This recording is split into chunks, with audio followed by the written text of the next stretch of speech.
Welcome to marital life problems. मोहतरम नाजरीन, आज हम जिस मौजू व गुफ्तगू पर बात करेंगे वो है बीवी का खामन के साथ इजहार मोहब्बत करना। देखिए, मुसीबत और बीमारी के वक्त इंसान को एक तीमारदार और गमखार की अशद ज़रूरत होती है। उसका दिल चाहता है कि कोई उससे हमदर्दी करे, नवाजिश और दिलजोई करके उसको तस्कीन दे, तसल्ली और तशफ़ी के ज़रिए उसके आसाब को सुकून पहुँचाए। दरअसल मर्द वही साबिक बच्चा होता है जो बड़ा तो हो गया है मगर वो अब भी माँ की नवाजिश और मोहब्बत का भूखा होता है।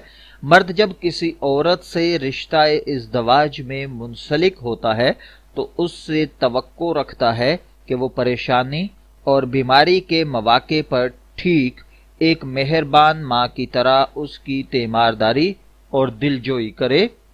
अजीज बहनों, अगर आपका शोहर बीमार हो गया है तो उसके साथ पहले से ज्यादा मेहरबानी का बर्ताव कीजिए, उससे इजहार हमदर्दी कीजिए और अफसोस का इजहार कीजिए।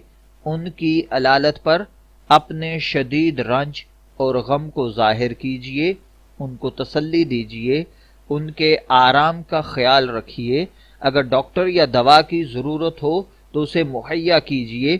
जिस ग़िज़ा से उन्हें रग़बत हो, उनके लिए मुनासिब हो तो फ़ौरन तैयार कीजिए। बार बार उनका अहवाल पूछिए और तसल्ली के अल्फाज कहिए। उनके पास ज्यादा से ज्यादा वक्त गुजारने की कोशिश कीजिए। अगर दर्द तकलीफ की शिद्दत से उन्हें नींद नहीं आ रही तो आप भी कोशिश करें कि उनकी साथ जागती रहें। आपको नींद आ गई तो जब आंख खुले तो हल्के से उनका सर सहला कर देखिए। अगर बेदार हैं तो उनका हाल पूछिए।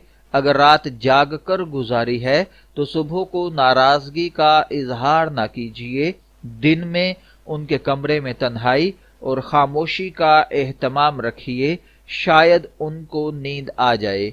आपकी हमदर्दियां और नवाजिशें उनकी तकलीफ में तस्कीन का सबब बनेंगी और उनकी सेहत याब होने में मुआवन साबित होंगी।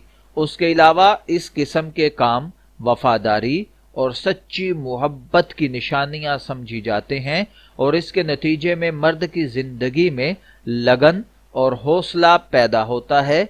आपस में मोहब्बत में इजाफा होता है। अगर आप बीमार होंगी तो यही सलूक वो भी आपके साथ करेंगे।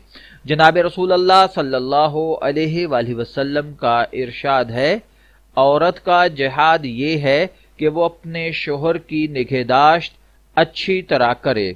तो देखिए मेरी अजीज बहनों, अगर हम इन बातों को अपनाएंगी तो यकीनन मेरा खामन यानी आपका खामन आपकी जिंदगी में और भी बहारें लेकर आएगा। जब अल्लाह ताला उसे सेहत की नेमत अता फरमाएंगे तो वो पहले से बढ़कर आपका ख्याल रखेगा। मैं दुआ गो हूं कि अल्लाह वहदहू ला शरीक हमें इन बातों को समझने की और इन पर अमल करने की तौफीक अता फरमाए।